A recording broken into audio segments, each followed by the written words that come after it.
It is my pleasure and treat to have a phenomenal guest today, Mr. Doug Smith, and I'm going to get this wrong, so please correct me. You are the president and CEO of the Missouri Auto Dealer Association. Is that correct? Yes. And same titles for the St. Louis Auto Dealer Association. A little different title. Okay. Executive Vice President of the St. Louis Auto Dealers. Got it. So you and I have had the good fortune of knowing each other almost 10 years probably. Got introduced by some of my favorite people in the business, and I know you have good relationships with every dealer. We're going to talk about that. We're going to have a little fun with that. But welcome to Brian's Car Bar. I'm calling it Brian's Car Bar this time.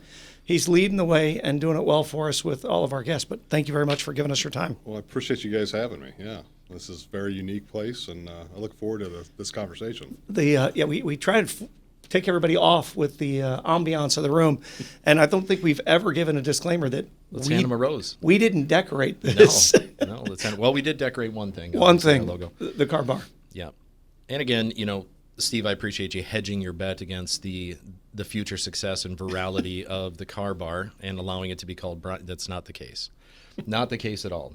And the car bar, we touched on this when we had our little introduction, and we've known each other for a long time. Yeah. And this is truly an opportunity. The car bar is truly an opportunity for us just to have real talk, real car guys having real talk, similar to the namesake, heading across the street to the local car bar, right, and having that conversation. What excites me most, you've been, I hesitate to say this because I don't want to age you either, but it's 2 decades of leadership or roughly 2 decades. Correct me if I'm wrong. Yeah. Would it be 20 years next year?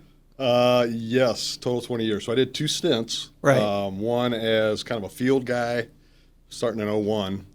God, it seems like forever ago, and it is. It is, yeah. Starting in 01 as a field guy, and then after a couple years doing that, I got promoted to director of membership. And then about 6 months after that, I got promoted again to director of operations and was kind of the number 2 guy in the organization. And I thought I'd probably hit my ceiling there. I loved what I did. Had an opportunity to go run another association in the construction industry. Yeah, I knew it was something, but I didn't know. Yeah, what. Associated General Contractors of Missouri, which primarily highway and bridge builders, about 100 large construction companies that were doing about $1 billion plus in highway contracts for MoDOT back then. Did that for about 5 years or so. Had an opportunity to come back to MADA as the president and CEO, which I didn't think would ever happen. And honestly, that was my destination job if it ever became available. Loved what I did with the contractors, but the car business gets in your blood. and which is why we are here. That's absolutely the case. And it stays there. And if I ever had the opportunity to come back, I was going to go back. And well, you're from Missouri, right? I am, yeah, northeast Missouri, small farming community up in north of Hannibal, about 20 miles. Little town called Canton, Missouri. Did you do anything with, No. high school, any of that stuff when you get out? I No. went to, finding anything about you is impossible, but I did read you went to Culver Stockton. I did, yeah. Culver Stockton grad, graduated in '89, ended up in Jefferson City. I had 3 job offers as I was graduating, and I just took the one that paid the most as, hungry postgraduate guy. Thought about law school for a while. My dad's an attorney and is still a practicing attorney. Boy, this says so much. Yeah, I know. Yeah, I'm letting you behind the curtain. And moved to Jefferson City. Went to work for the state of Missouri, and did that for about 3 years. Got an insurance license after that. Left. Kind of did some insurance stuff. Didn't really enjoy that a whole lot. Got into retail, sporting goods, and then got into corporate America. With telecommunications, and I just kind of fell into the association world and really the car business as a whole. Never worked in a dealership. My dad's a car guy, loves tinkering with them, likes the newest and the best. That was really my only connection to it. So, but when you're in Jefferson City, how can you not cross paths with a really young, dynamic, great Ford Lincoln Jeep dealer? I had Mazda at one time too. And Mazda too. Mazda and I'm assuming you crossed paths with, we're obviously talking about Governor Kehoe. Yes. Prior to you, was it prior to you going to work with MADA? Oh yeah. He acquired Capital City Ford, I think in the mid '90s, early '90s. Early '90s. I bet I bought from Mike and Mike Rogers, his brother-in-law. Yeah. I bet I bought a dozen cars from those guys over the last 20 years. So you'd met him through just a transactional Sure, standpoint. business transaction, sure, yeah. And then when I went to work for the dealer association, Mike was heavily involved in that as well, and got to know him better, and got to know him really well over the last 20 years. Are we going to see him this weekend? He will not be here this week. I was hoping to catch up with him. Yeah. I stay away and don't bother him. Yeah, He's same an here. old friend, old client of ours, which is Sure. great. Yeah. But between you and his son Michael, Yeah. and then just me, I'm hoping to put him in one of these chairs one of these days. He would be a great conversation. There's so many directions because he wants to talk about the 2 C's, Yeah. cars and cattle. Yeah. I mean, and I'm good with that. So We could certainly do that. we're going to try. So you end up in the capital city for the highest paying job. The highest bidder got you. Yes. Why advocacy? Because you've been the face, as we stated, for 2 decades, going on 2 decades, the face of MADA for all intents and purposes. And I can speak from personal experience being a dealer from the outside and coming into that market. You are as friendly, and again, we'll give Governor Kehoe his rose too. When Corwin Automotive Group came to market in 2011, there probably weren't 2 more supportive people than you, and obviously now Governor Kehoe. That has been an absolutely amazing partnership throughout that thing. But what made that be your life's energy to invest into advocacy for dealers? What is the drive there? 2 things. One is the people. Yeah. The guys that are business owners in the car slot are really unique guys. And gals. And gals. And gals, sure. When I say guys, I'm kind of it's a catch-all. Right. Because we have some great dealers, and a lot of them are now female dealers. So one of them is the people. They're some of the most caring, professional, charismatic people you'll ever meet. They care about their employees. They care about their customers. They care about their customers' families. They want a generational customer. Missouri is very unique in the fact that about 80% of our dealerships are all multi-generational family dealerships. Yeah. Several of them have been in business for 100 years. They started out as implement dealers in farm communities. They've morphed into a Ford or a General Motors dealer or a Chevy dealer, and they have carried on those legacies. And they've got 3rd and 4th generations that are working those sorts. So that was the first thing. And the second thing was the industry. The industry is one of the most misunderstood and persecuted industries that there is on the planet. Overregulated. It's got horrible. It's got a horrible image that has been created by several factors. Do you think it's more because these people are, per se, they're more public figures? Sure. A bad doctor isn't a public figure. A Right, bad lawyer yeah. isn't a Well- public figure. But car dealers, they're easy No pickings. question. And it's one of the biggest purchases other than your home you're going to make. And everybody feels, because they've been conditioned to feel, the dealer's taking advantage of them. Right. That's you have a mindset. If you don't get that car for $0, you got screwed. They made $50,000 on a $50,000 car. Exactly. Exactly. So that was the other thing, is that there were so many misconceptions out there that these guys were all crooks and that they were taking advantage of their customers. They didn't care about their customers. They just cared about the next guy in the door. And when I saw that, I said, I would love to somehow change the image of this, just maybe a little, just tweak it a little bit and show them that, no, we are just small business. We're no different than the hardware store or the grocery store or, the guy that has a small business providing you something, the florist, and show that these guys are in it for the long haul. They do care about their customers. They do care about their business. They do care about their image.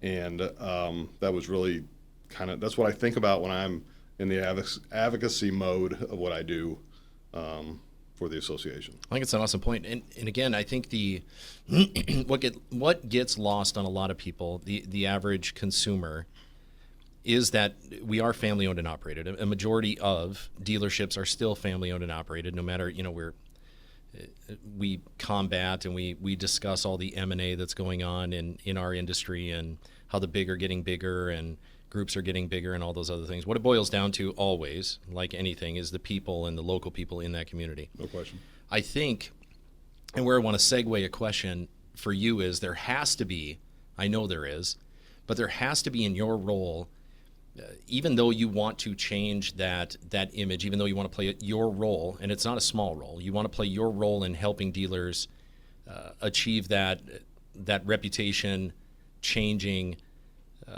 image in each one of their local communities. There has to be players, and I'm not going to ask you to name names by any stretch, but there has to be dealers that are not so much fly by night, but maybe don't see the benefits of being a community involved business owner. I would say that's a small number, Brian. Yeah. That's good to hear. Yeah, most of these guys, we were, I don't want to name names, but we were, we fight manufacturers all the time, who would like to modify the business model that's been around for 120 years. Right. And, corporate America thinks it's easier to eliminate their partners, and the dealers are actually the partners to the manufacturers, and they're their best partners. They're the face of their brand. And these guys, what they do in addition to, their business footprint, what they're able to give back. And I'm not just talking about the, sponsoring the little league team or having a banner in the high school gym, that kind of thing. Right. But these guys are nurturing their employees. They give a lot of stuff to that don't make the headlines. To benefits, to causes, to the different things that they feel passionate about, and they do it locally, or maybe within a 30-mile radius of where their dealership's at. And a lot of it goes unsung because that's just the kind of people that I've encountered in this business in the state. I'm very blessed by the fact that I have no shortage of dealers, and there's 375 new car dealers in the state, which is primarily who I represent. Now we have RV dealers and power sports dealers and some larger pre-owned independent dealerships in our membership. But of those 375, there's 239 roughly owners, and those guys are passionate about this business and also the advocacy side of it. So I never have to go very far to ask for help or ask for assistance or a trip to the Capitol in Jefferson City to maybe talk to their legislator. And I think that is the most salient point to all that, is that, these are people that you rely on just as much as they rely on you. Like, Sure. This is that mutually beneficial partnership to navigate these waters, whether it be direct to consumer sales, Right. which again, anybody watching this, our audience, that'll never happen and should never even be a thought. Shouldn't happen. Yes, I'm going to say it's never going to happen, the same way that I would speak about Hope you're the right. threats of AI. We'll get into that as we go. Right.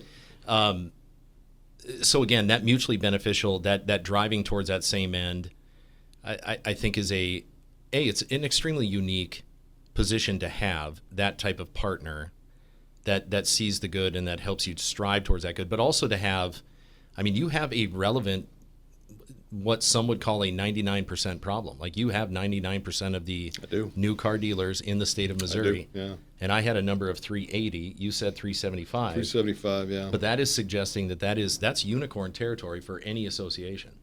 It is. It's unique. Do other states compare to that level of participation? They're all similar to that. There are some states that might get 70% participation. I think the fact that we have so many family-owned stores, Right. and that's the other byproduct of this, is that the third generations that's involved now, as a grandfather, might have been a chairman of our association, because we are run by a board of dealers in the state of Missouri who are elected by their peers, and I report to them. I tell them the good, the bad, and the ugly.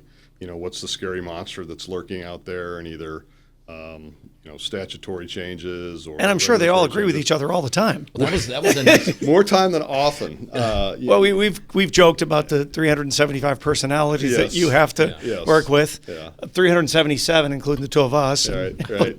That's a challenge. It is, but it can be. I've been very fortunate in the fact that I think I'm trusted now to the point where I'm very objective on what my opinion is, and I tell them, what I think will work, what strategy might work, what approach might work. Listen, we've been very successful at the Capitol over the last decade or so. There was a list of things when I came back in the CEO role in late 2013 that I wanted to get done. Things that had just been hanging out there forever. Changes to how cars are delivered, changes to how dealer plates are used, changes to remote delivery, a lot of different stuff, a lot of small things that are really more inside baseball to the industry. And lo and behold, we just started checking them off two at a time over about a 5-6 year stretch, and getting those little tweaks changed and getting those laws just modified a little bit to make it easier for a dealer to be in business. Right. And so I think after doing that, I've earned the trust of a lot of our guys. I'd say the majority of our guys. Do those come through the network of other dealer association presidents like yourself, or more internally from your dealers? Pretty much internal. These were problems that had been identified for years. Sales tax collection at the point of sale is that's coming, and that's Department of Revenue's next 26, phase. or is it 27 now? I would guess end of 26 would be maybe an optimistic date. Now, this is such a radical change for the state, where they're going to collect your sales tax at the point of sale. Right. That has been something that not everybody in our membership, but a lot of our guys had wanted at the point of sale for years. Do you have any idea, out of the 50 states, how many do it that way? Most of them. Most of them do. Or there's some kind of hybrid system. It was crazy coming down. That is one thing, and I almost think I know Governor Kehoe talked to Drew Corwin about this. I was in the meeting back in 2012. Like, I know that this was relevant even back then. This was so topical. And for us coming from North Dakota, where we would collect, Yes. and it allows you to perfect your lien. It allows all the things that you need to do as a dealer to ensure a little bit more safety and stability with the transactions. No question. Especially with remote deliveries nowadays. Let me ask you this, Doug, and I don't want to segue too terribly far away, but we're going to get back to some of those topics. So, for all intents and purposes, and I think you're actually registered with the Ethics Commission as a lobbyist. I am. Correct? Yeah. Most people, I think, I'll get to a question, but most people think that this is a series of handshakes and steak dinners and backdoor deals and all these other things, especially because of who you support and who you lobby for. I got to believe that that's probably a more prevalent, inaccurate, but prevalent probably synopsis of what you do and what your team does. Yeah. What does that look like? Well, I mean, what does a Tuesday look like in your role with MADA? Like, I can't imagine it's having a whiskey at the car bar and I'd much rather do that sometimes. Yeah, and waxing philosophical about sales tax collection. Well, I never use the word lobbyist in public. Sure. That's funny you say My that. apologies. No, that's fine. That's what I am. I am a registered lobbyist with the state of Missouri and have been for about 20 years. Have never been in trouble. Have never had any complaints. I'm going to knock on wood. That is right. Yep. I try to be a pretty ethical person by nature. I try to be very honest. I just try to, when I'm trying to make a point, I try to overload them with facts that are true facts on why we want this change. And we don't ask for a lot. We're not asking for tax credits. We're not asking for anything that might be controversial. We're asking for tweaks to laws that have maybe been on the books for 30 years. Well, this business doesn't stay the same for 30 months. Right. So the 30-year law might have been applicable in 1987. It's not now. So how about we take a look at this law? Well, here's maybe a better real-world suggestion in what's happening now. And then we just hit them with a lot of facts, a lot of economic impact stuff.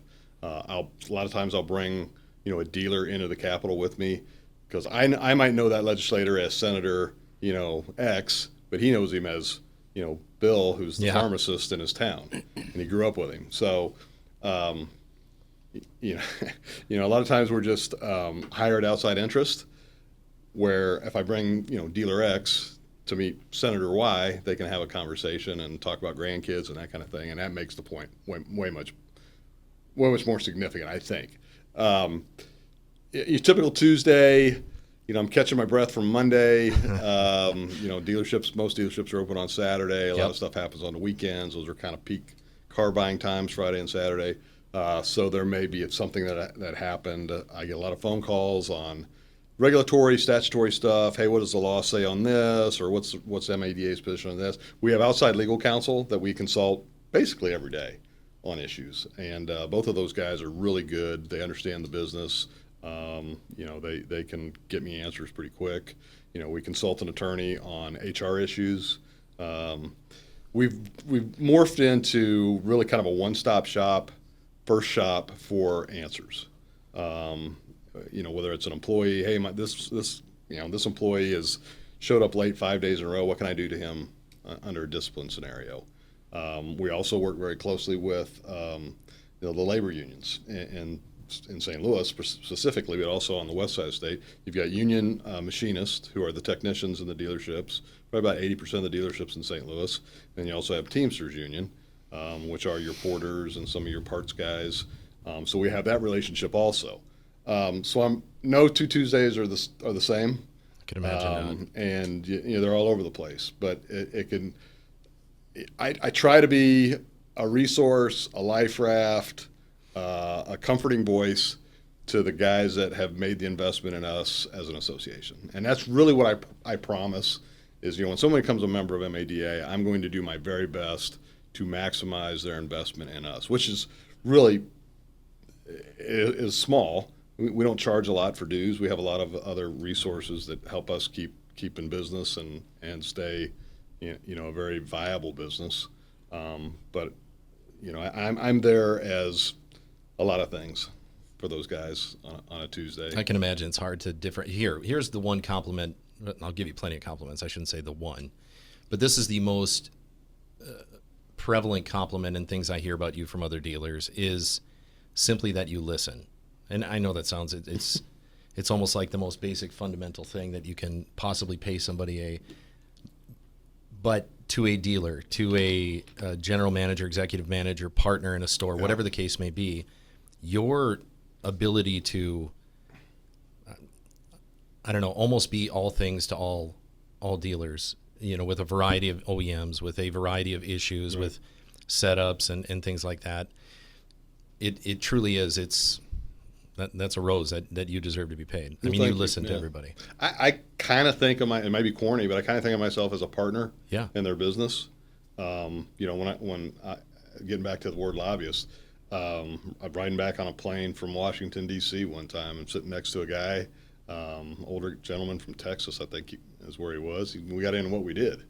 And I said consultant instead of lobbyist. He goes, well, what do you mean consultant? I said, well, I'm a consultant to the auto industry, and he was very inquisitive at that, and kind of got into what he goes, what do you do? And I said, well, I try to keep these guys, I consult and help them try to run their business best they can, keep them out of jail, those kind of things. Yeah. And he goes, so you're a fixer? And I said, well, that's kind of a hat I wear. I mean, I guess you could say that, but we have a really good relationship with the regulatory body, which is Department of Revenue.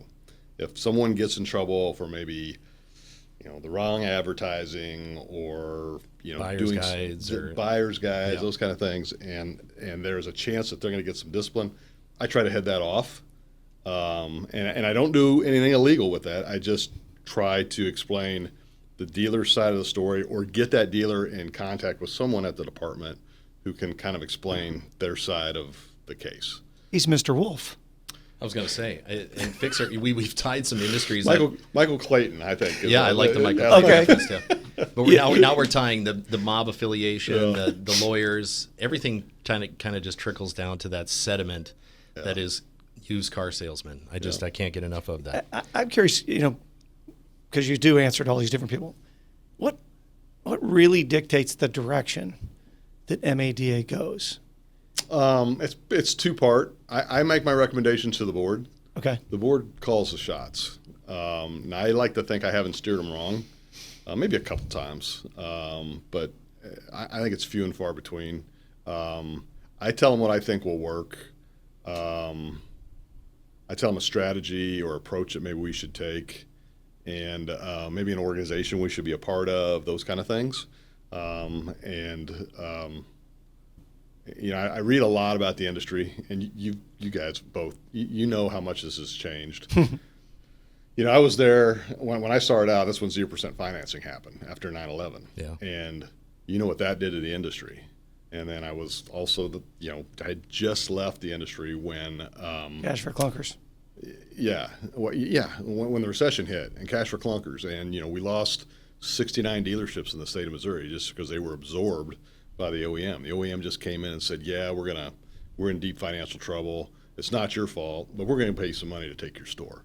I was kind of an outsider looking in then because I'd gone over to the construction world, which was booming then because I had all this public money for highways and Recovery Act money and those kind of things. And then, we go a pretty quiet decade, and then COVID hits. And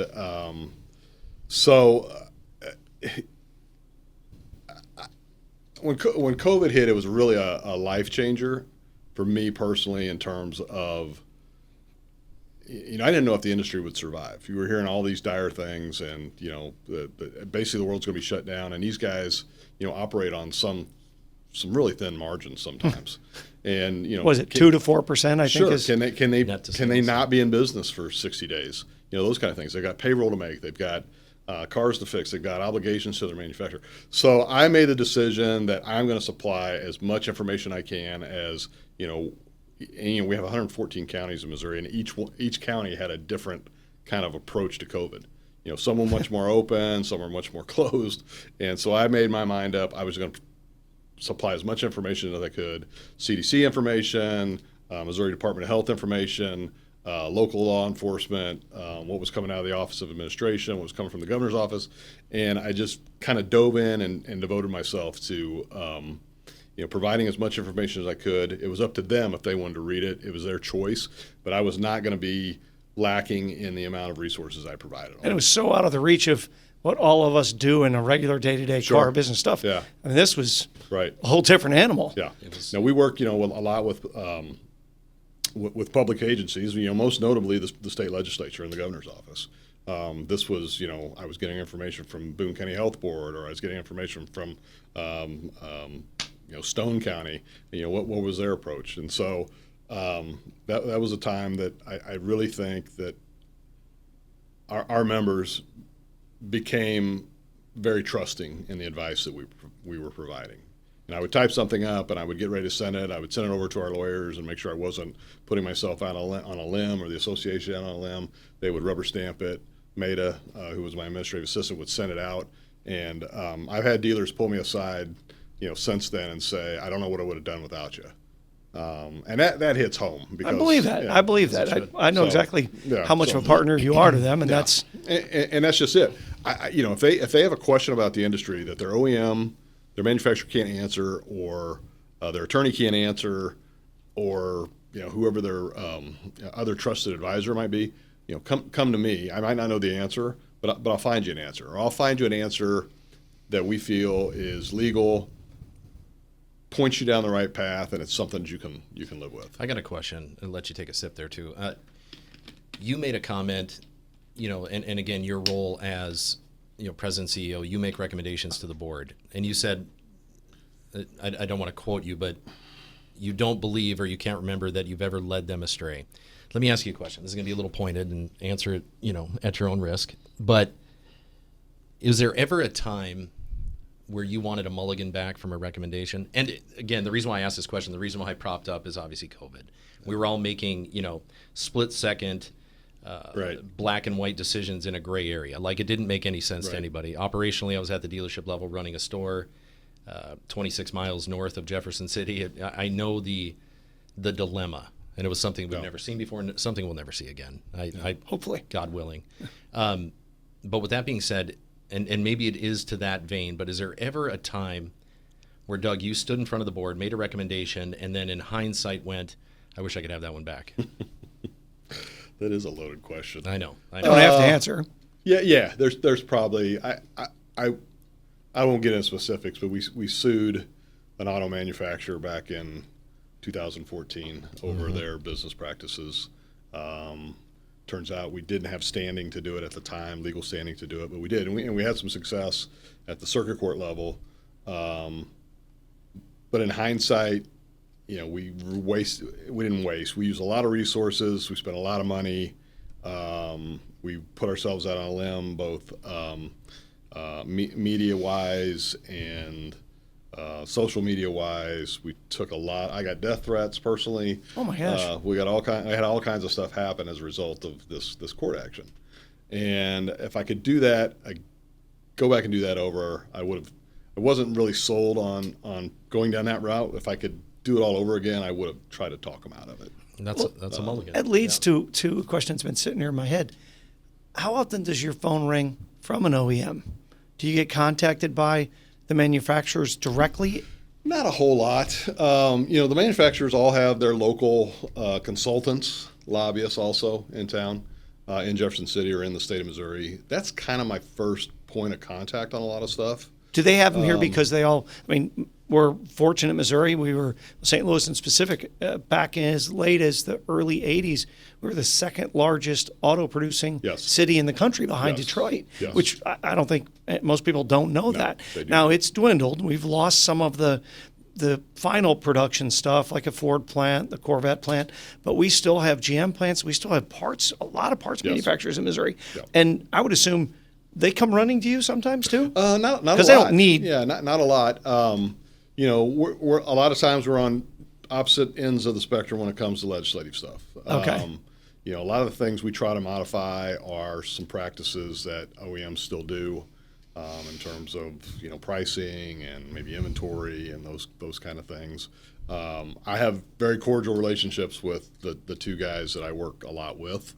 And you don't have to name it. They represent two specific manufacturers? Well, one represents the Alliance of Automotive Innovation, which is a large consortium of, I think it's 38 of the 40 OEMs. And they have a lobbyist who works in Jefferson City. Really good guy. I've known him for a long time, and we get along well. And then Ford has their own because of the plant in Clay Como, I think. And, they've always had I think an on the boots on the ground lobbyist who speaks not only for Ford as a manufacturer but also for the manufacturing plant. Now, does it ever go the other way? Do you ever pick up the phone and reach out to these OEMs and go, "Hey, we need to talk on some stuff"? We do a lot of stuff in writing. Yeah, okay. We want to go on record with not necessarily a letter of protest, but a letter of concern. So we have a paper trail of that. We've done that several times. There's been a few programs that OEMs try to introduce that, get in the pocket of the small business person in the state of Missouri. It's funny. I was reading an interview you did, and you did one in 20 and one in 21, and one of them, the person who was interviewing you, had something to do with the EV industry. Yeah. And I wish I had a photographic memory to recite some of the answers that you gave then, and I think they were optimistic. You were optimistic for the benefit of whatever's going to be best for the dealers. Yeah. Here we are 4 years later, and no tax incentives and a different administration and all kinds of things have changed in that space. So again, change we've talked about. The manufacturers mean well, I think, in a lot of their programs. What they envision in the boardroom or the EV suite or excuse me, the executive vice president suites, their marketing departments, what they envision look great on paper. Are they real-world solutions or real-world? Sometimes they are. Sometimes they hit and miss. I asked myself this question a long time ago. It had to go through several steps, but how did it get the final step that the boardroom said, yeah, that Pontiac Aztek is cool looking? Whoever, think about that. How did that many people miss that badly? There's a multitude of those out there. So same thing with policy decisions. I use this line all the time at the Capitol, and I don't know if I probably took it from a movie or something. I always say what's best for Wall Street is not always best for Main Street when these manufacturers make these decisions. And it's a great, when I'm testifying in a committee or something, a committee hearing in Jefferson City, it's a great way to, mic drop. But it's true. But it's relevant, and it goes back to your point too, Doug, of being the locally owned and the family owned and operated dealership in that community. That is Main Street. No, and I think people think that. Well, we know we joked about it earlier. I mean, Steve, you made the point that a customer pays $50,000 and thinks that the dealership made $50,000. It's a bad. It's not a fair representation, and again, it goes to your mission statement of providing a little softer representation of automotive and retail. Period in those communities. So MADA doesn't exist in a vacuum. Obviously, we've got NADA. We've got sistering states. We've got all of those things. Obviously, you've got the political chops. You're right there in the capital city with me. I mean, we know how weird that can be trying to go out to dinner when it's in session and some of the conversations you hear. Yeah. But you've got the organization set up 2 decades in. As much of the conversation that goes into, do you get those phone calls from the OEMs? Do you get phone calls? Do you have that open line of communication Sure. with other states and NADA on the whole? Yeah, absolutely. So NADA is kind of the parent organization. We are an independent organization from NADA. However, we could not exist and give the guidance that we give on the federal level, which is where they specialize, without them. Mike Stanton is the CEO of NADA. He's a great guy. And then there's several other, I think there's about 600 people on staff with NADA. And, we had a ton of very good, useful information from them that we disseminate. They have their own separate membership structure. Someone who is a member of MADA in Missouri might not necessarily think they need to be a member of NADA in Washington. Now, we push the heck out of it. You need to be a member of both. It's a minimal investment for your bottom line, simply from the information that you get. My counterparts around the country are divided into 4 separate regions. Right. And I'm in Region 3, which is the Midwest states for the most part, or Upper Midwest. I think our dividing line is You've got Kansas, you've got Illinois, and Kansas. then north, right? I've got the Dakotas, Nebraska, Yep. and those guys are not only are they my counterparts, they're my friends. Right. And so it's easy for me to pick up a phone and text or call, and they do the same for us. So we work very closely as a team. Hey, has this happened in your state, kind of thing, or how did you react to it, or are your Ford dealers hearing this? I'm using Ford as a broad example. What is this happening in your state? How are you handling it? Those kind of things. So, yes, we all work very closely together because we all have the same kind of things happening, just in various degrees. It's if you think about it as like a funnel, I don't even think you can look at it as a funnel. How do I frame this question? I'm going to try to be quick. So you've got a state full of dealers. To Steve's question earlier, how do you keep, everybody rowing in the same direction? How do you keep everybody happy? You've then got different states that, as a consortium, make up NADA, in essence, at the federal level. Mm-hmm. How does that messaging, if you've got ABC dealer in Chillicothe, how does that important message get heard at that level? How does it get elevated? How does it get escalated? And I understand how you would take it to the board, but then if it is that important of a topic for Missouri, I mean, obviously you've got all the political chops in the world to be able to pick up the phone number and pick up the phone to call the right number mm-hmm. to get a hold of somebody. But how do you hierarchically make those important decisions on what you escalate and what you elevate to that level? How do you make that determination? Because again, it's not as easy as saying all my Kansas City dealers think this, all my St. Louis dealers think right. this. The central swath, that hourglass shape that makes up unfortunately the rest of the state, believe this. How do you determine that? Well, I try to say a dealer from Chillicothe or Cameron calls me and they've got this issue and they think this is a really harmful issue and you need to address it. I will bounce that off a couple other dealers, maybe in other parts of the state, maybe same OEM, maybe different OEMs, get their reaction.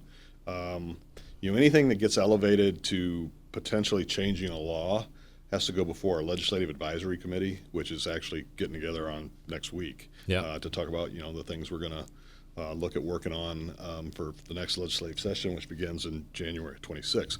So I understand that originating dealer's concern, but I want to get more information, maybe more objective information. So I'll bounce it off a lot of different guys around the state and just kind of get their reaction. And and a lot of times I'll ask, is this something you think we need to pursue?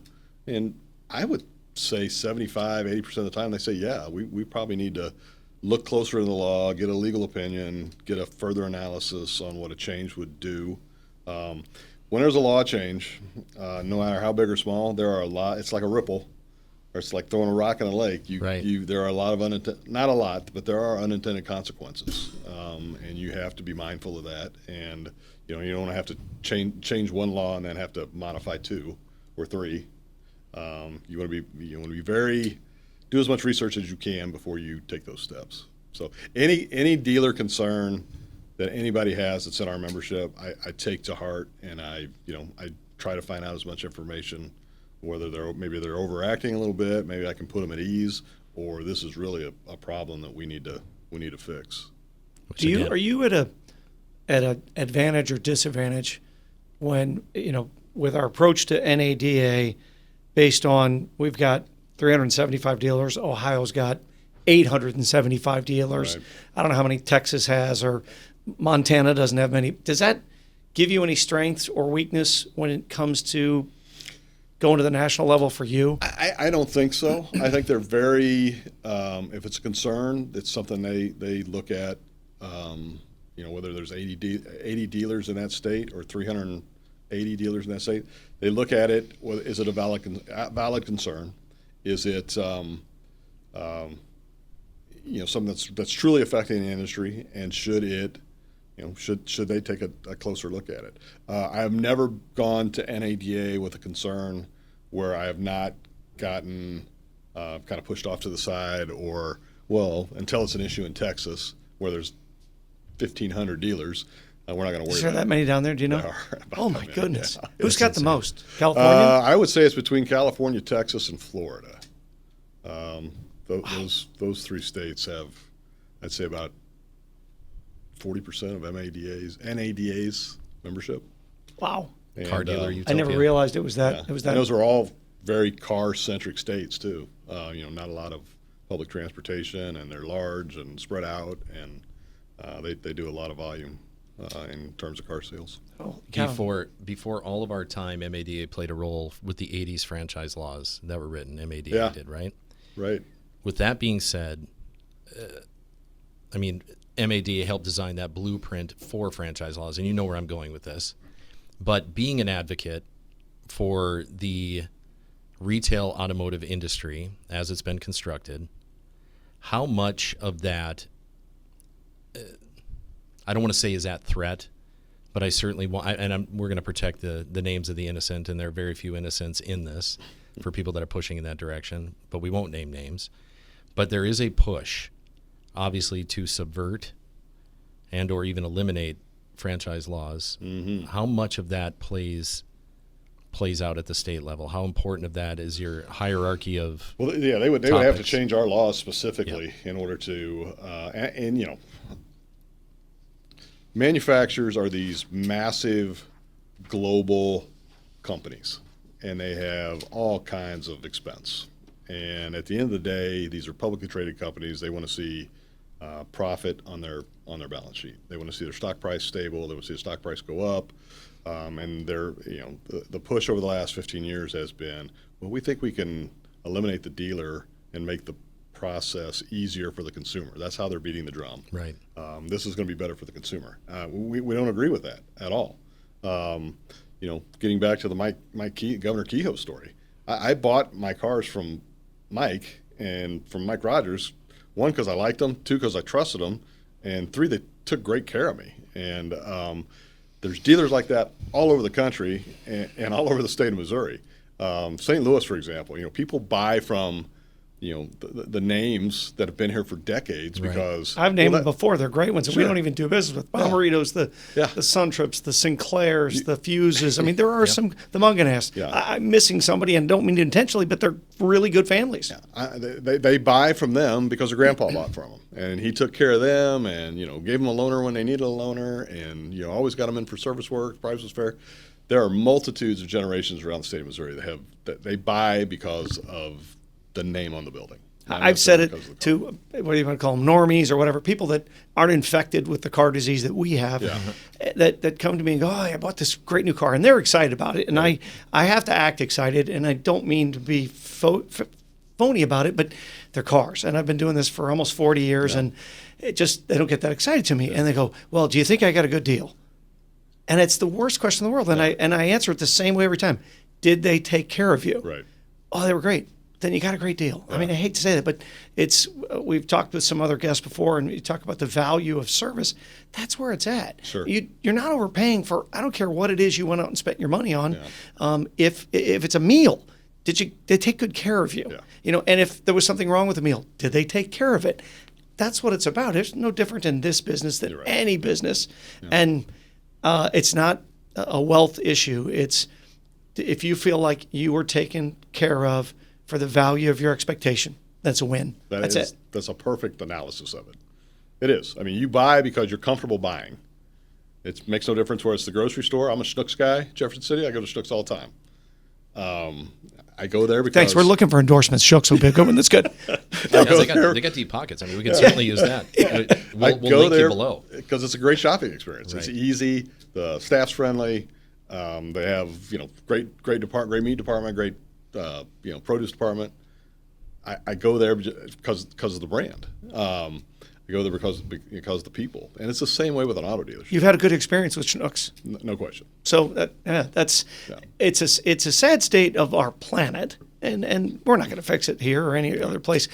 That defection in brand loyalty is just increasing exponentially. It's really a challenge to retain a customer in every business. I think people come around though. Hope there may be a period where I'm just going to buy whatever is the cheapest. I don't care if it's a Toyota or a Nissan or a Hyundai. And economics play a factor. I think a lot of them come back around. I really had a good experience at that Nissan dealership, and I'm not that brand loyal to these other brands. I'm buying from them. I like the service department. I like the way the service advisor helped me. I like the way the general manager really appreciated me coming in. I like the way they treated me.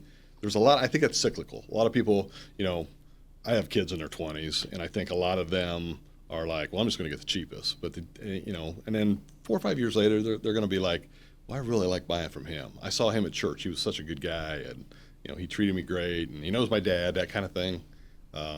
What's funny is we as an industry invented that. I think you have to go back to the 30s and 40s and 50s, and car culture was a big thing, right? Especially I think it's the industry itself. And then the factories did things like, you went and bought a Ford, and maybe when you got older, maybe you got more established, you want something to step up, you went to a Lincoln. Yeah. In the GM case, it was you moved it from Chevy to Cadillac or Buick and then Cadillac. I don't see the manufacturers thinking like that anymore. And I blame them for not grooming that customer. Yeah. The dealer that owns those different brands does do that. Yes. And it's maybe an example of why, to your point, manufacturers shouldn't try and take over this space directly because they don't understand that. Because they forgot. They totally abandoned. We're gonna get his take on the human touch in all of us. And I think that is the thread that aligns all of these challenges to our industry currently. EV, I think it applies to AI. I think it applies to brand loyalty. I think it applies to literally everything. And Doug, you already said it. The service side is the part that will keep that customer. We're going to talk about that for sure as we go further. I do want to take a step back. Before the 80s, before MADA played that pivotal role, are there any stories and again, we're facing some challenges to our franchise laws, obviously. I mean, it certainly is something that we need to make sure we protect. But have you heard any of those stories? Did any of those stories stick around, the Wild Wild West, how franchisees were treated prior to that? Yeah. I mean, we have a framework of laws that I'd say mid-'80s kind of became commonplace, not just in our state. We have very, very, very solid franchise laws that protect not only the franchisees, which are my members, also protect the consumers. But prior to that, yes, a dealer would have 20 cars just dumped on their lot overnight that they didn't order. They were expected to pay for and sell. There was stuff like that. But the factory owns those, Doug. No. Right. I mean, that's one of those. Yeah. I wish it would just be a news story on the 5 o'clock news. Okay, folks, just so you understand, that poor guy with his name on the building owns 20, 30, $70 million of cars right now, and the guy that dropped them off is charging him interest. Exactly. Go. Yeah. What? Yeah. Do the math. Yeah. Let me show you a little what interest rates look like. Here's a 2-wheel drive pickup truck in rural Missouri that you got to sell 20 of these by the end of the year, or we're gonna increase our interest. There were all kinds of stories in the 70s, and that's really how we got to this point. I'm very proud of the laws that we have. I think they protect everybody well. I think they are fair to the manufacturer also. We have a very vibrant auto market in the state of Missouri. Absolutely. For per capita, we are right there with the Texases and the Californias and the Floridas and the New Yorks. The car is extremely important to most Missourians. We're very truck and SUV heavy because of the way we're spread out outside the metro areas, the weather that we get sometimes. A lot of guys are using those for in the course of business. We're a very ag-centric state, but it is and I think a lot of it goes back to the manufacturing side. In the 40s and 50s, people in Missouri grew up as the car being a central part of their existence, and we've kept that going. And the franchise laws, I think, have been very fair in the overall process over the last 40 years of us becoming what we are as a car market. Do you fear? Again, this is probably not a fair question, because obviously I think the obvious answer is yes. But if you could expand on this, do you fear that the manufacturers wanting to control that from end to end, whether it be an Amazon type transaction or a manufacturer direct transaction, we know the players, do you fear that they will chip away at our franchise laws, or do you fear that they're going to go all in, or which do you think will come first? Because obviously the threat is the same. Yeah. You chip away, you're Right. You're setting precedent. That's a tough one to answer. I think there are pockets within all of these C-suites that the OEMs have that, the dealer, they understand how essential the dealer is to the entire process. I think there are others in other C-suites where they think the direct model is the only way to go.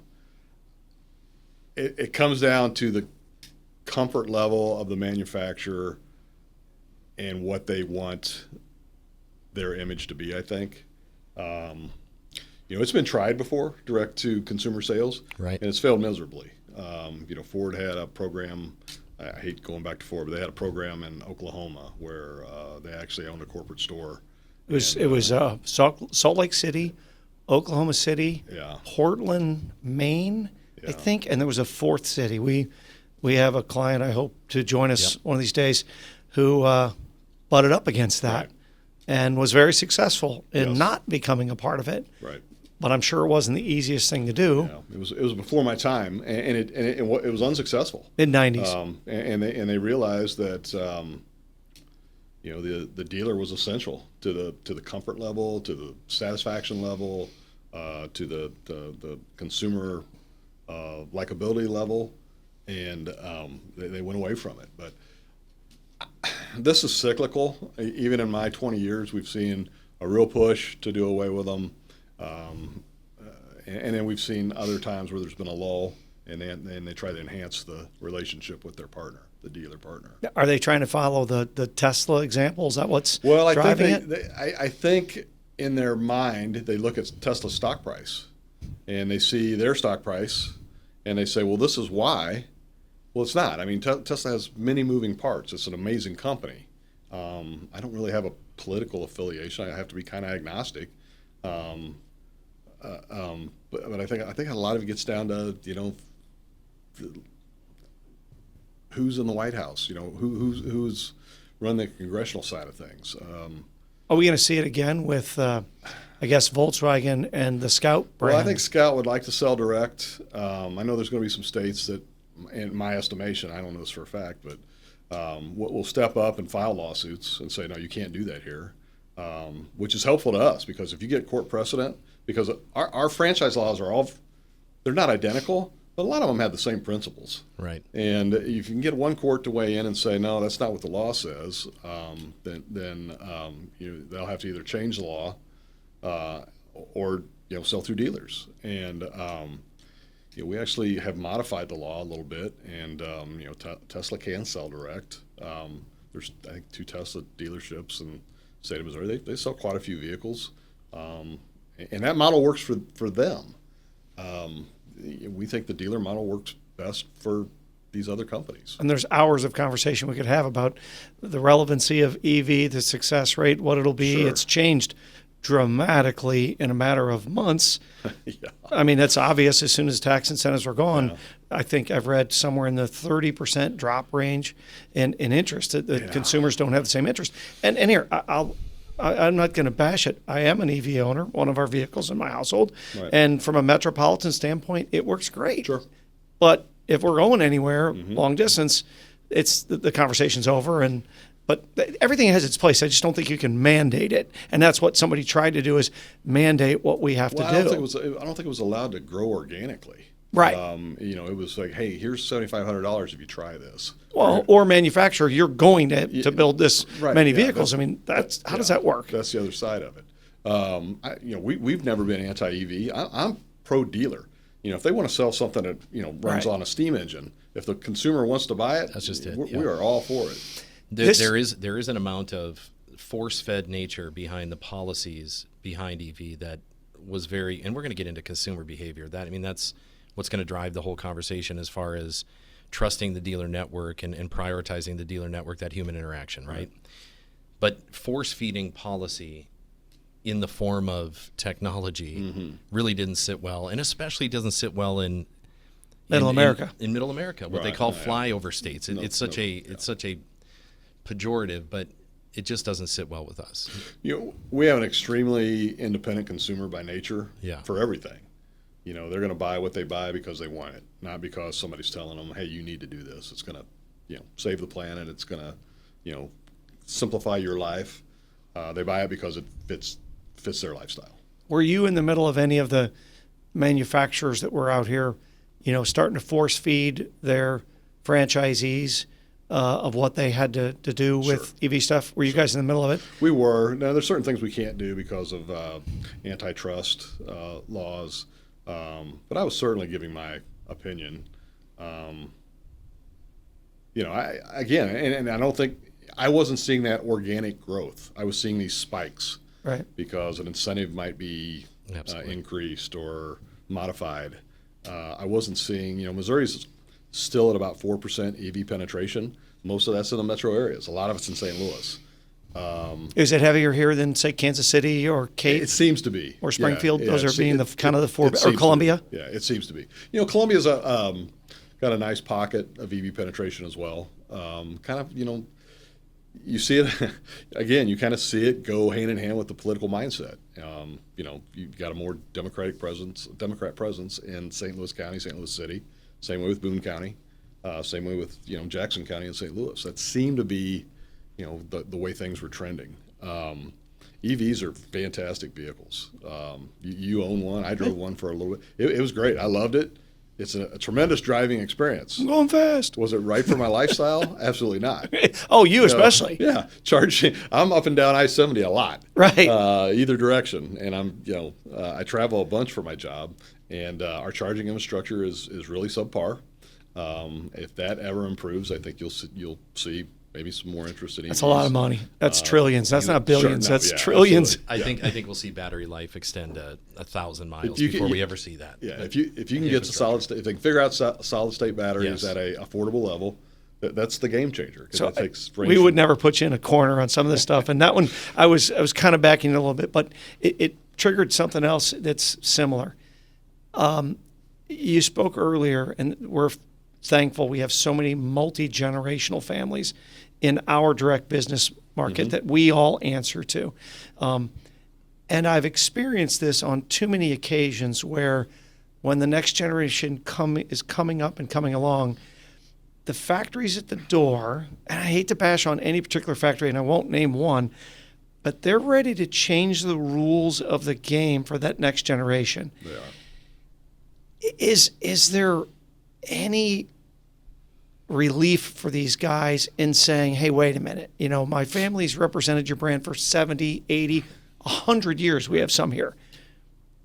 I have precedent enough to say you don't have the right to change the rules, and it involves a sales and service agreement. They literally put a gun to the head and say, well, if you want us to approve your next generation, here's what you got to do. Is there any protection for these guys on that? Is that ever talked about within the associations? We don't see it much, and I've heard about it happening in other states. There are provisions now if there's going to be an ownership change or a generational change in ownership where the manufacturer has the right to say, nah, we're not comfortable with this. And then a dealer can say, well, this is how it's going to be. They go to the Administrative Hearing Commission, which is basically a court of law, and the Administrative Hearing Commission says, well, we think the manufacturer's right because your successor doesn't check these boxes, or they'll say, we think the manufacturer's wrong because this guy, is just like everybody else in his family that's on this dealership. Because right of first refusal, it's usually checking the wrong boxes. Sure. It's usually, we don't see it much. you don't see We them don't trying to change the rules. we don't yet, and maybe that happens, maybe it doesn't. A large corporation has multiple reasons for making the decisions that they make, and this is just one of those scenarios where that happens. I just didn't know. Now we're kind of crossing into that realm of the franchise laws, and you're not changing the law, but are you violating the law? I guess is my question. There are protections in place for each party. Is probably the best way to put that. And again, we don't see it very often. If that parent or grandparent has been a good operator for that manufacturer, they're generally going to assume that the next guy is. I want you to remain agnostic on this answer too. Okay. You be as political as you want to be with this one. Okay. And you've been way more transparent than your typical lobbyist approved by the Consultant, such and right, such. consultant. I know, I'm teasing. There are 45,000 jobs, I think, attributed to automotive retail in the state of Missouri. Does that sound accurate? Yes. Yeah. Pretty accurate? Right, it is. With that being said, there are 80% of our dealers, and again, I preface all this with remain agnostic, right? 80% of your dealers are family owned and operated. Mm-hmm. My question is, and I don't liken it to the same threat that we would go direct to consumer, but some people in certain camps, me being one of them, who prefer the family owned and operated model. I'm unabashedly endorsing that. I have all the appreciation in the world for the Lithias of the world, the Asburys of the world. Love it. Right. Love it all.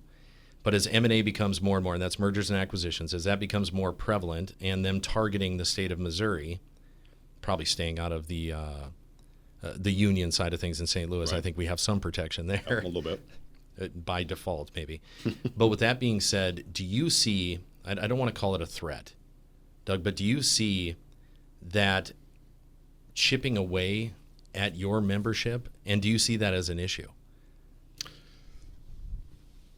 Potentially, but not right now.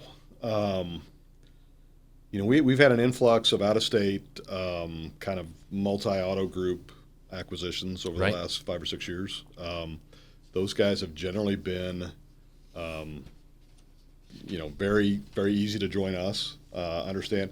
One of the unintended consequences that has kind of fueled all of this, we've made Missouri, through a lot of legal means, a really good place to sell cars for dealers. The last kind of hitch in that whole thing is that collection of sales tax and registration at the point of sale, and that's going away in about 14 months. Right. So that was another unintended consequence. We've made it an attractive place to sell cars, be profitable, and grow their businesses.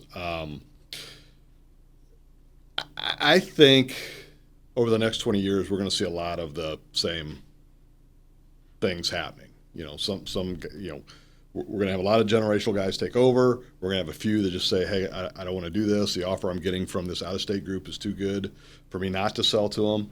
I think over the next 20 years, we're going to be okay. I would say after that, I'm not sure what happens. You're talking about the next generation. The next generation, yeah. And I don't want to sound like it's not my problem. I'd like to think I'm retired by then, but I'm still going to keep one eye on the industry. And I think that the local owner is going to have to decide, because right now valuations of dealerships have never been higher. Correct. So the money that is being approached to them by this group out of, say, Washington State is life-changing money a lot of times. They can walk away, hand over the keys, get a massive check, and go do whatever they want to do. I don't think that helps any argument, if you understand what I'm saying. Well, I do. And again, I had a very wise person once tell me that if you have, and again, this is prior to the acceleration of the blue sky. This is prior to these valuations being what they are today. And I want to be clear about this and not name names as well, but there was a time where if your store, let's say healthy Toyota store, and it's worth $5 million, the family-owned and operated dealer was living a better than $5 million lifestyle. There's just a difference. Right. So taking a $5 million check doesn't quite have the cachet Right. as would what we're looking at now for these valuations. But when you talk about life-changing money, and we talk about some of the groups that have moved into Missouri, I mean, we're talking about, deals upwards of $100 million. We're talking about deals that for a group of stores, a group of rooftops, $250,000 plus transactions. Right. It's hard to walk away from. Yeah, it is. And, I don't know if that slows down, to be honest. And again, I think we've put a target on Missouri that we're a great place, we're an easy place for acquisition. A lot of times manufacturer will rubber stamp that acquisition, and then the money that is changed hands is enough for that generational dealer to say, oh, I'm satisfied with this. We haven't seen an acceleration. We had some guys sell over the last 5 or 6 years that really kind of surprised me. Yeah. But then, after speaking with them, and they're usually pretty frank with me on this, the reasons they sold I understood. Yeah. Well, and understandably. I mean, you are the ear for those kind of things. So we touched on the mulligan. What is and what have you seen as your greatest victory? It doesn't have to be recent history, but greatest victory for the dealer network. What has been your...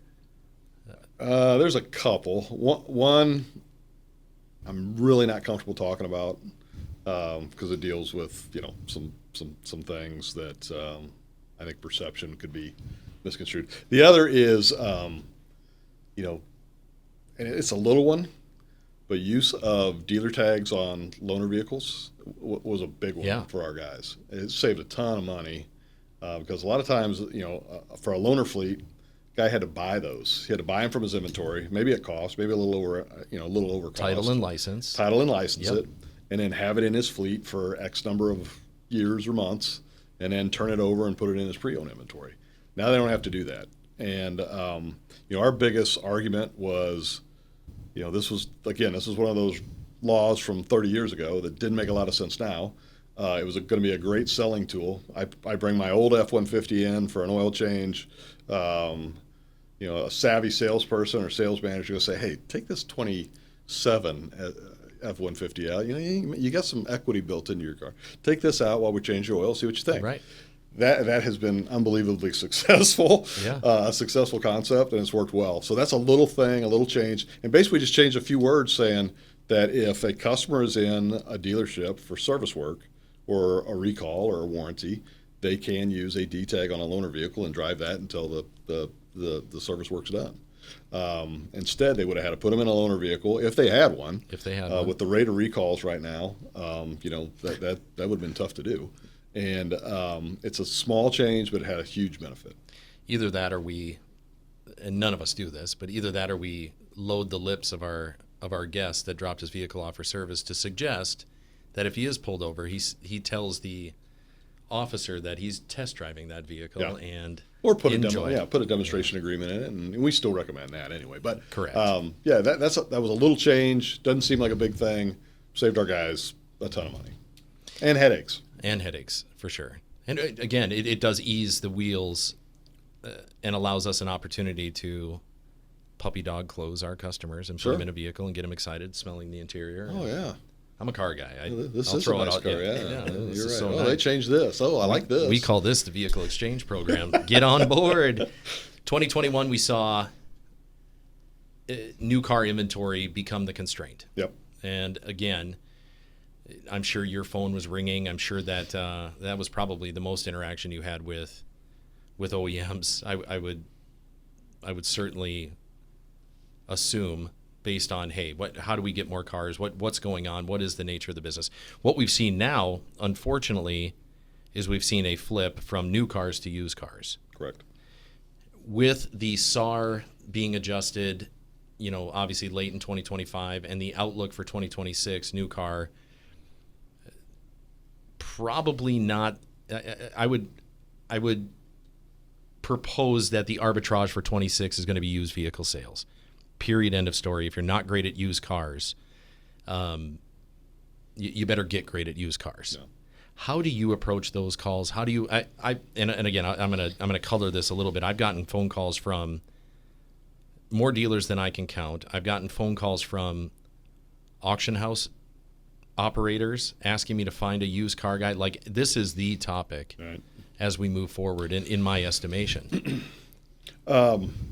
Yes, you're right. Used car sales are going to be the profit lifeblood for guys going forward. I think at least for the next 6 months. Vehicle affordability is probably the biggest problem in the industry right now. Agreed. Average new car price in Missouri is about $51,000. That's the average new car price.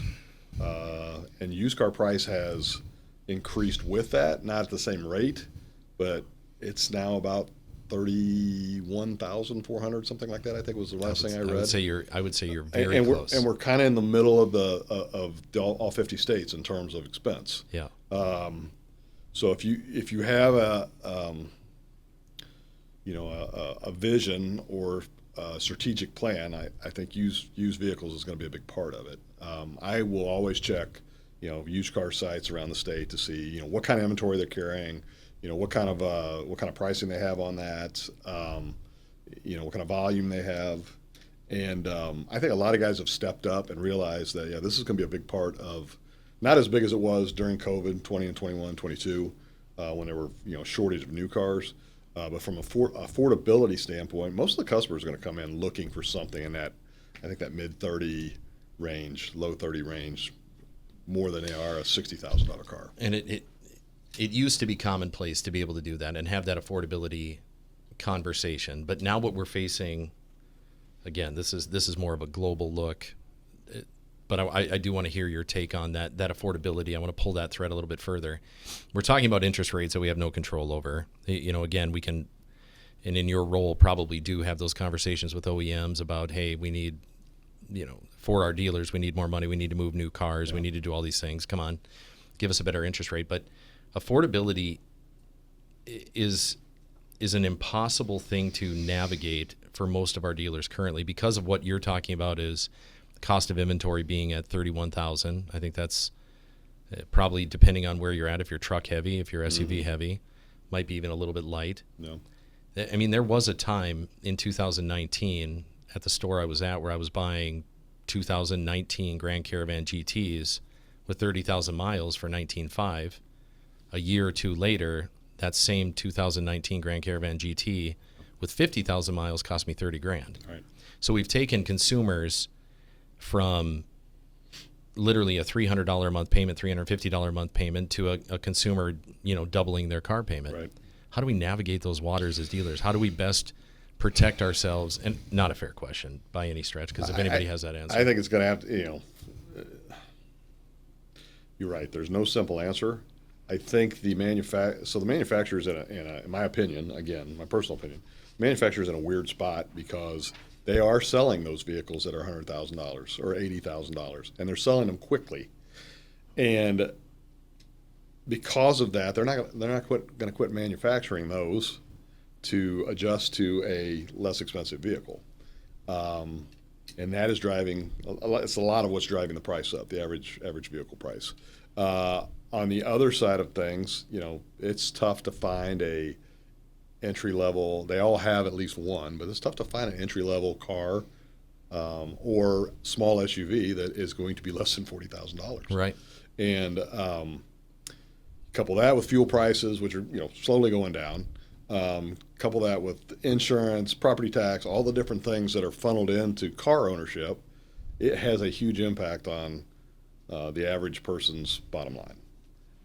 I'm not sure that most people go into that mindset when they go to buy a car, especially a first-time buyer or somebody who may want to upgrade from less expensive vehicle to a more expensive vehicle, all the different things that go into it. Interest rates have been a factor also. There's a lot of different moving parts on this. The manufacturer, I was actually in Detroit at a headquarters of a OEM, and I asked that question to a panel of some of their upper management people. What is your position on vehicle affordability? And their default was, well, we do sell this vehicle at $30,000, or we do sell not. Hey, when do you price yourself out of the market? An Escalade, for example, average price point for a Cadillac Escalade, which is a tremendous vehicle, right, is about $110,000. Absolutely.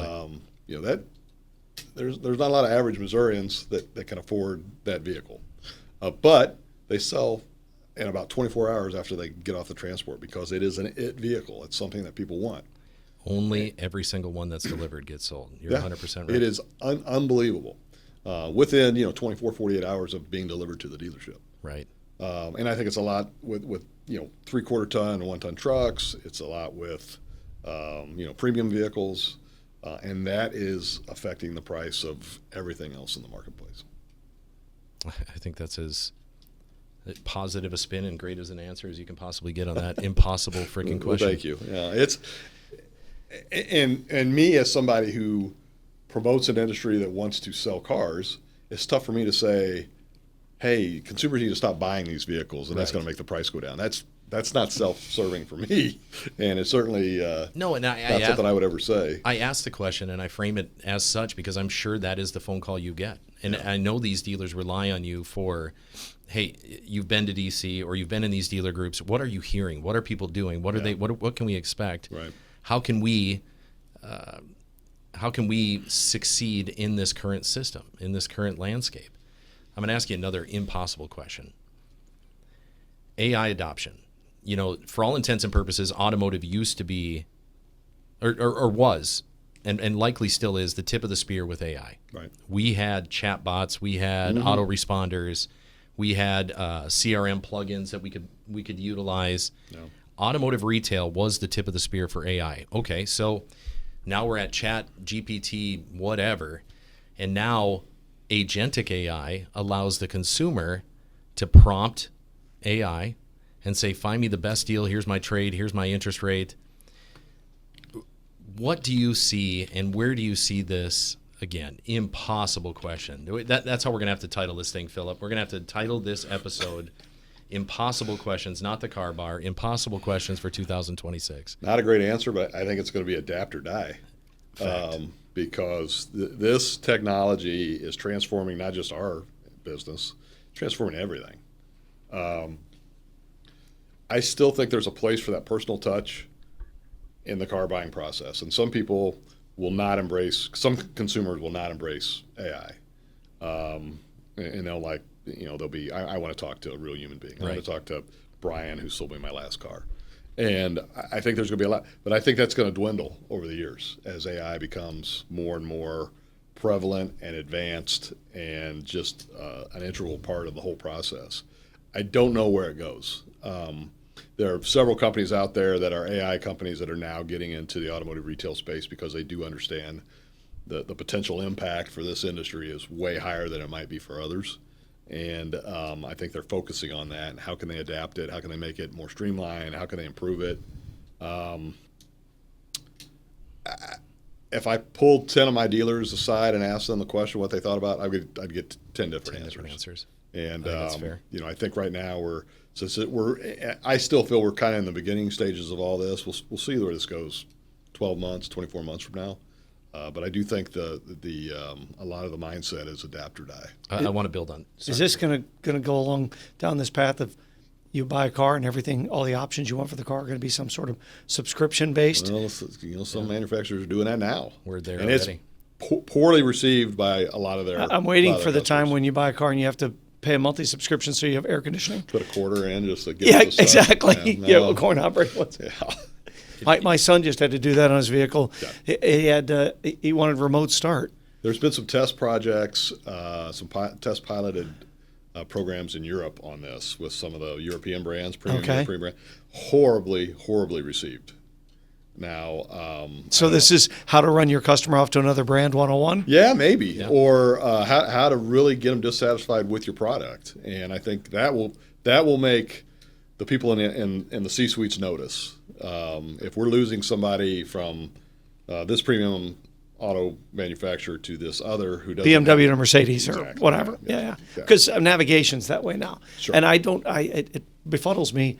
Why would I pay for a subscription of navigation when we've all got a cell phone? Everybody's got a compass. It's right there. Everybody's got a compass in their back pocket. So I've never heard it put that way. I like that. There's a reason the yellow pages barely exist anymore. It does exist? I still have one delivered to my house in Jeff City. Really? I'm in the country, so maybe they don't think I have internet or something, but you're still crawling up on the pole and winding up. Yeah, I get you. I would suggest, and I kind of want to pull this thread on the AI portion of it. And to your point, actually, I want to build on that. The part about the human touch. I've written a lot of stuff on LinkedIn for posts and some of these other things, and had many conversations with dealers, that I'm a firm believer in the fact that we will never, automotive retail, and I'll make that vodka statement, that absolute, that we will never be replaced by AI. And here's why I think so. And I want you to take this and run with this, because that is the question. Because that is the fear. That's the fear for everybody's job in the United States. That's all the news talks about. That's everything that's out there being, publicly discussed. We're all going to be replaced with AI in one facet or another. I don't believe automotive will be, because I do believe wholeheartedly that human interaction, for at least this type of purchase, necessitates that belly-to-belly interaction, that handshake, that personal touch to help guide, influence, simply assist a customer with that transaction. Yeah. The reason why I think so is during COVID, we were obviously dealt a hand of cards that was and still is to some extent tailwinds from COVID, pushing people to remote deliver their vehicles. Mm-hmm. And digital retailing was this big thing. Mm-hmm. Well, nobody can complete the transaction. Nobody could complete it then, and there are plenty of companies trying, and nobody can complete it now.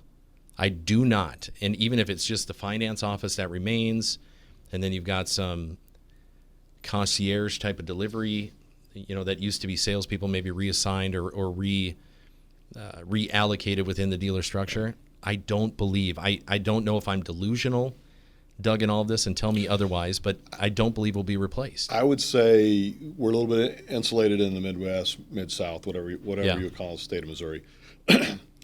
A vehicle purchase is still such a personal buying decision.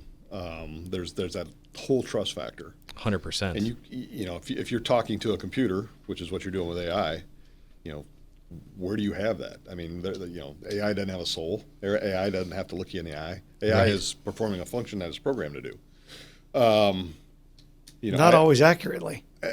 No question. I mean, there are bugs in AI. It's not a cure-all for all the things they say it's a cure-all for. So I think that we're a little bit insulated in our state because of the personal touch and the personal buying decision, and the trust factor that's kind of built into all of this. But I can't say that for all the other states. And I'm always glad that I'm born and raised in Missouri.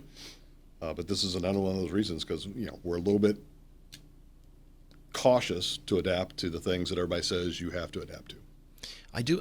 I believe, again, I kind of want to restate that. I believe that AI can help streamline, make our transactions more frictionless.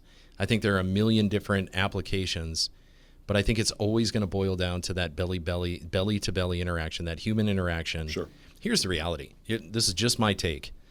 Although I know I'm in similar audience in this, there's not a consumer out there that will buy a car without knowing that the person sitting across from them cares. Period, end of story. You could be the cheapest price, the best trade, the lowest interest rate, the best payment. You can have all those things, but if that customer doesn't believe you care, you won't sell them a car. Yeah, you're exactly right. It's about building a relationship, not just for this purchase, for the other purchase. Right. Or the purchase that you might get from the guy who recommends, hey, go see Bill at ABC Motors. He's fantastic.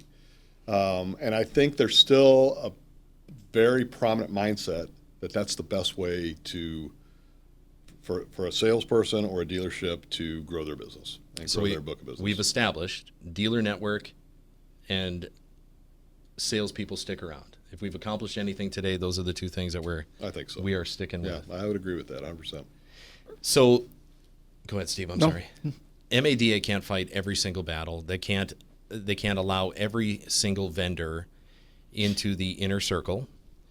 MADA specifically can't allow for every single topic to take priority. I know those are three separate issues, but how do you navigate those? How do you narrow down a vendor? How do you, again, going back to our earlier conversation about, how do you escalate? How do you prioritize? But how do you determine, what you present to the board? How do you go about that scenario? That is a super complicated question. So we have probably you guys are both members of MADA. Absolutely. And I like to think that you see a value in it, which I think Steve's told me lots of times that he sees a value in it. Now Steve's a salesman, but I believe him. So Steve's a partner. yeah. So and we want to.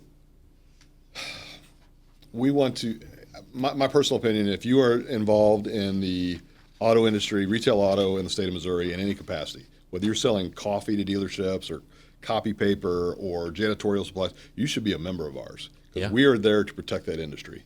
And I beat that drum every board meeting. And, we can't go out and just start knocking on doors and say, hey, do you work with ABC Motors down the road? Well, you should be a member of ours. Here's an application. So we want you to be a member first. We want you to participate in the programs and the things that we put on. We do a lot of in-person meetings. We do an out-of-state convention that we do annually. We do an in-state convention, which is actually happening in a few days. And it gives you an opportunity as a partner to interact with the members, cocktail party, or sitting together at dinner, sitting together in a meeting, those kind of things. From there, we try to establish, and it's usually myself, a lot of the vendor partnerships that that we have, and there's about 23 of them right now that are various products, but a lot of them originate with a phone call from a dealer saying, hey, I really think these guys, we should look at maybe partnering with them. And then we'll do some investigating of the brand and what they do and, potential for growth, potential for acquisition. Where are they located? We like to, work a lot with Missouri-based businesses or somebody that's got a connection to the Midwest. That's not to say that the other companies aren't just as good. It's just a personal preference. And then we make a choice whether we go to that individual vendor and say, hey, here's the program that we offer. We've been doing this for about 40 years. We think it's a great way for you to grow your business in Missouri. Would you be interested? And more times than not, they say, yes, we certainly would. And then there's a little bit of commission for some of the sales stuff that we do. Absolutely, as there should be. But it is a very difficult process because there are spaces in this industry where there are 20 different companies and they're all great. And they're all run by really good people, and they're all members of ours. And it is a tough dance for me to say, do you have to remain agnostic to that? Do you not select a vendor for that particular? Let's say it is as simple as a CRM, and you've got 3 vendors that happen to be Missouri natives. There isn't. I'm using a very unrealistic hypothetical here.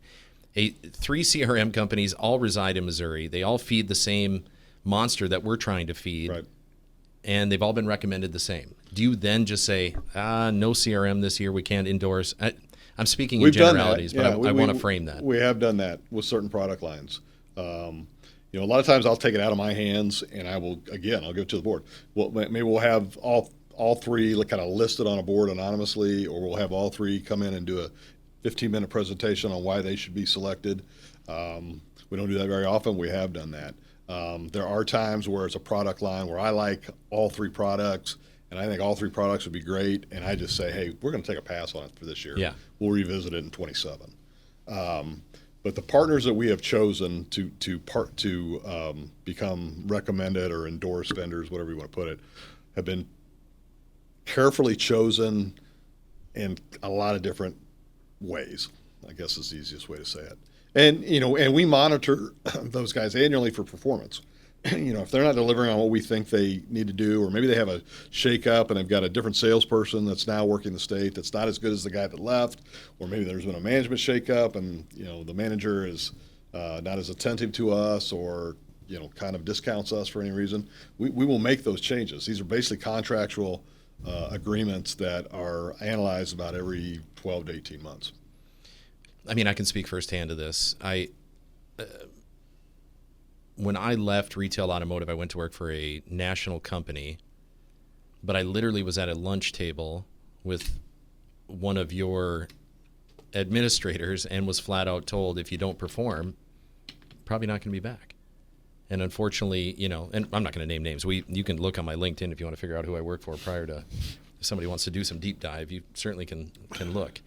But I know how important it is to bring value to the dealer network, which is why I wanted to get to the heart of that question. And I expected the nuanced answer to be exactly that.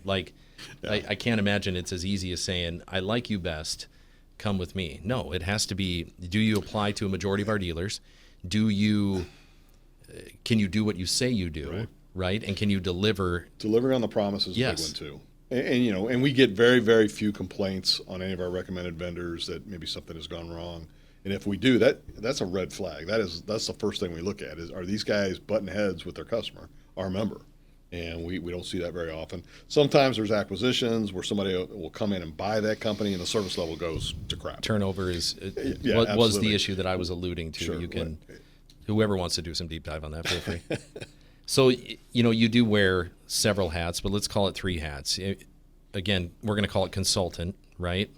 You are the CEO of MADA, and for all intents and purposes, you are dealer advocate. Do you prioritize, do you separate those 3?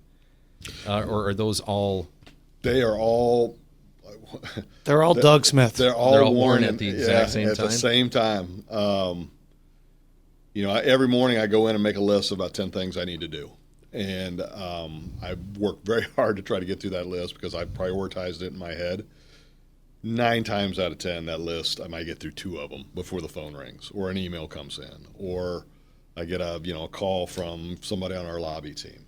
Hey, I need you over at the Capitol now. So I think the first thing I love the organizational side of our group, of MADA. I love the management side of it. I love making money for the association that we can use to help advocate for our members. I do like the advocacy side of it, again, a lot, because I love changing the mindset or the misconception that somebody has about our industry. And then, the third head I always kind of ringmaster. I've got 20 employees and, a lot of long-term employees. We've got, 4 different businesses that kind of exist under the entity of MADA that are on our for-profit side that, are taxable, and we are timely in filing our taxes and doing anything where we have to comply with the IRS. And those are all kind of separate entities with lots of moving parts. So I'm probably a manager more than I am an advocate most days, but then there are days where I'm an advocate 100% of the time. I want to talk about that. I really want to explore this because I've obviously paid you the compliment that you do listen. That's if we were to poll all your dealer partners, I would suggest that one would probably come top 1. Okay, period, end of story. That you listen. How confident are you when you receive one of those phone calls and you're in Jeff City and you're at the Grand Cafe and you're having lunch and you get a phone call from one of your team lobby members and they say, I need you at the Capitol now. How confident are you walking into that room to know to know the room, but also to be confident in your decision, whatever conversation you have, you're speaking for your dealer body. Like how, I kind of want to explore that because to be called out in something like that in the moment, I can imagine, but I want to hear you expand. I think I'm really confident when it gets that. So I have a lobby team at the Capitol, 3 guys, and they're fantastic. So that building is about relationships. It is no different than the car business.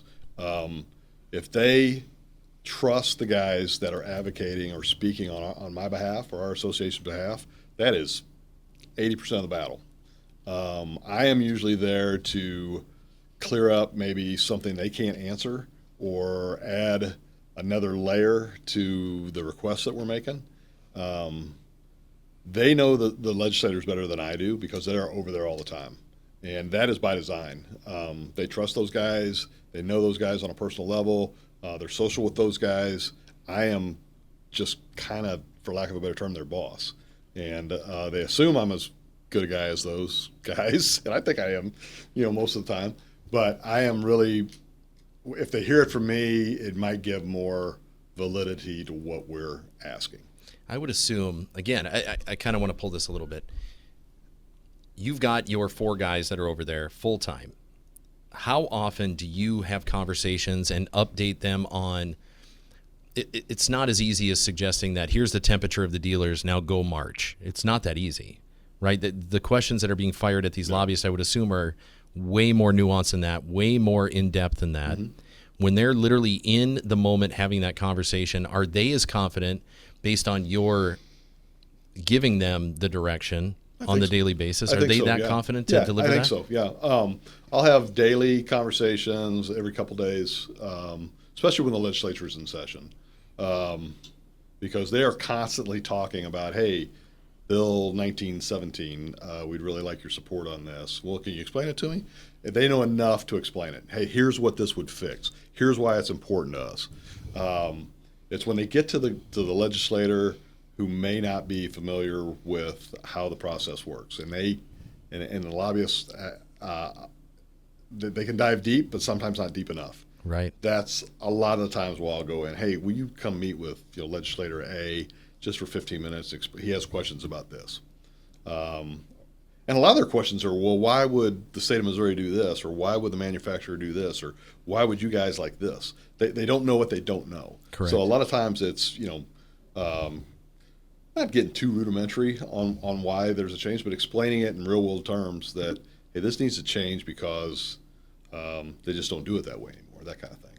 Well, I think it's an important distinction to make. I mean, for our viewers, for our listeners and our viewers to understand that there are those moments where they are speaking on your behalf, and that's part of this relationship. And I trust them to do that. I mean, I think that's amazing, trust and I wanted to make sure that message got out, which is why I pulled that as far as I did. Yeah.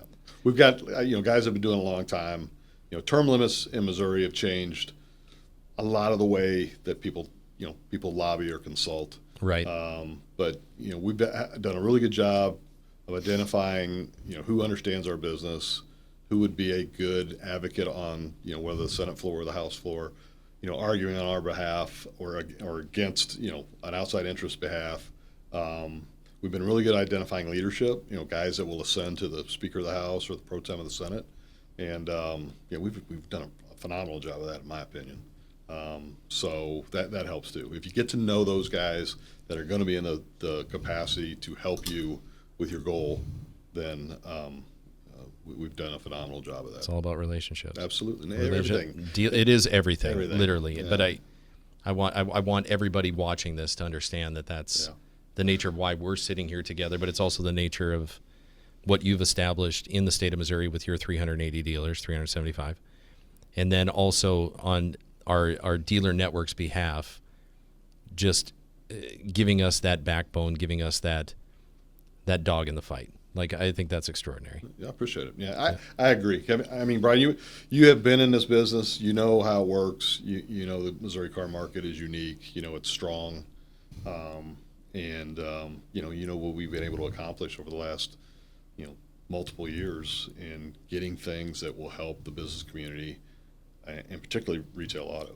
And I have a passion for it. I love it. It's something I fell into. It's just something that has fit, and I try to treat everybody, especially I try to treat everybody with as much kindness as I can until it's time not to do that. and I was kind of raised that way. Be personable, be kind, be open, and be trustworthy. And we've got a really good reputation as an association, statewide and nationally, and because of that, that's probably my great, what I consider my best success, is that we are perceived to be such a solid organization from top to bottom, because of the things that we've worked on over the last 20 years. Is it the fact that you're from Missouri adds a little extra? I'm the first one to tell people I'm born and raised. Yeah. I mean, I grew up on a family farm. My dad was an attorney. My mother's family owned the farm, and I was cleaning hog barns at age 11. And I love this state. I am proud to say where I'm from, and you look around the country, there's a lot of places that aren't as maybe well run as we are. We've got great leadership, and we've got a good business community, and we're not perfect. We got things we have to work on, but I don't want to name any states, but there's a lot of states, a lot of them that neighbor us that I can't imagine living there. I can't, not just from a crime standpoint or a taxes standpoint or regulation standpoint. I just can't imagine living in those states. So I'm very proud. I think, and Steve, to your earlier question too, I mean, I think you asked it extremely well. and I'm fairly confident in your answer, which was no. I believe we have the same gravitas that a Texas, that a Florida, that a California would have with NADA in Missouri. And I think the credit goes to you, Doug. Yeah. We're going to do some rapid fire. Okay. I mean, God knows you've stayed longer than. I'm probably getting to the point where I should get back to my day job. What is? Well, yeah, Steve and I both need to do that as well. So, a couple questions. What should be the policy? What should be the? I don't want to call it the greatest threat, but what is the one thing every dealer should know going into 2026 that should be on their forefront? This needs our focus. This needs our, and we maybe have touched on it, but what needs to be on their radar? I'd say direct sales will pick up some steam. But you do look at that as simply a threat that we faced before, correct? Yes, I do. I think there'll be a new approach, and there'll be some modification of maybe an approach, or maybe some morphing of an approach. But I do think that's on the rise. I think Chinese auto manufacturers are a really big threat. It's a good one too. They've been around. My first stint back in the early 2000s, they were a threat, but they couldn't meet emissions and safety requirements to really get a foothold in the U.S. And I don't think that's there anymore. I think they're a significant threat of getting into the marketplace. How are you going to navigate? And again, it doesn't matter when you watch this video. There are elections every 2 years. Mm-hmm. So how do you navigate best those type of transitions? And do you think, I don't want you to name your political affiliation, you're way smarter than that. Don't go down that road. This will be seen. I don't know by how many people. I'm hoping it goes viral. At least 10. Especially for your comment earlier. I'm going to set it to family. There's got 20 or 30 right there. That's right. Perfect. That's right. But how do you navigate those? How do you prepare your dealer network for those type of transitions, whether it be state or obviously? You just educate. Yeah. Get it on their radar. Don't let it be a surprise to them. Don't let them read it in automotive news or hear it from somebody who might be in that space. I read a lot. A lot of different public. Automotive news is the Bible. For our industry, Ward's Auto is another really good source. Autoline Daily, which is a YouTube show that used to be part of Ward's, and I think it still might. Those are great resources. And I might not agree with everything they say, but they're certainly, it's good information. NADA does a tremendous job on the things that they spotlight. I would agree. And I trust them, without question. And then, from the dealer body, they'll tell me, hey, my manufacturer's doing this, and it's a copycat league. If something is successful for one manufacturer, or maybe profitable for that manufacturer, the other ones are going to try maybe a variation of that. So I try to be as upfront and as open, and just again inform them. Hey, keep this on your radar. The race to the bottom for manufacturers. Right. That's what I call it. Used to be the rising tide raises all ships. Manufacturers look at it as the low tide coming in. I didn't say that on There's this been podcast. some dubious decisions over the last 20 years. That is an absolute fact. 2026, Doug Smith's determination, prediction, call it whatever you will. What do you forecast, better or worse, 2026 for Missouri auto dealers? I think interest rates will drop, and that's a huge shot in the arm. Really more perception than actual impact. Than actual implication. I think we'll see that. I think that manufacturers will really address the affordability issue. I think it's to the point now where it's starting to take hold, and it's affecting their volumes. And they have volumes that they have to maintain, one, for their manufacturing side and their contracts with UAW, and then also, to be a profitable company and stock price and keep their board of directors happy. I think those two things will be a real shot in the arm. We will pay close attention to what happens in congressional elections. I am what I would consider agnostic when it comes to my political affiliation. But from a realistic standpoint, there is less regulation when there is a conservative, we'll call conservative Congress and a Republican in the White House. Yep. It's just more business centric, and whatever. I'm not saying it's right or wrong. I'm just saying there's a different approach. So we'll keep a close eye on that. Missouri is very Republican red. Nearly all of those guys are very pro business. but they're also anti-regulation, and we appreciate that. So I would say those are the big three things: get a shot in the arm with the interest rates, vehicle affordability, and then what happens in the congressional and statewide races. I like that outlook. I certainly do. We were looking forward to that to finish this up. As please, Obi-Wan, tell us what's coming. Yeah. Well, those three things will have the most impact on our industry. You know, we've got a regulatory environment right now, both federally and statewide, that is pretty solid for business growth. We'd love to keep that. Get fuel prices down, you know, maybe $2.25 a gallon. That would be big for us. You know, cost of living, those kind of things. You know, that goes hand in hand with vehicle affordability. 100%. But, you know, your fuel prices and food prices have as much impact on your day-to-day life than anything else that the average Missouri consumer has to deal with. So I'm encouraged. I think our business will be solid, particularly within the state lines. Optimistic would be a good word. Yeah, I'm always optimistic. I think the SAR is really more realistic than it probably was, you know, maybe 17 or 18. Would I agree. think we were a little bloated back then. I think these are realistic car numbers now. Well, that's the whole point of ours is realistic car talk. Doug, thank you so much for Thank giving you, us the guys. time. This was great. This is hard, I know, for you, and we truly do appreciate it. And we'll figure out another way to get you back in here, and we'll talk about more exciting things maybe on another time. But thank you. Absolutely. Thank you guys for having Thanks, me. I really Doug. appreciate it. That was great.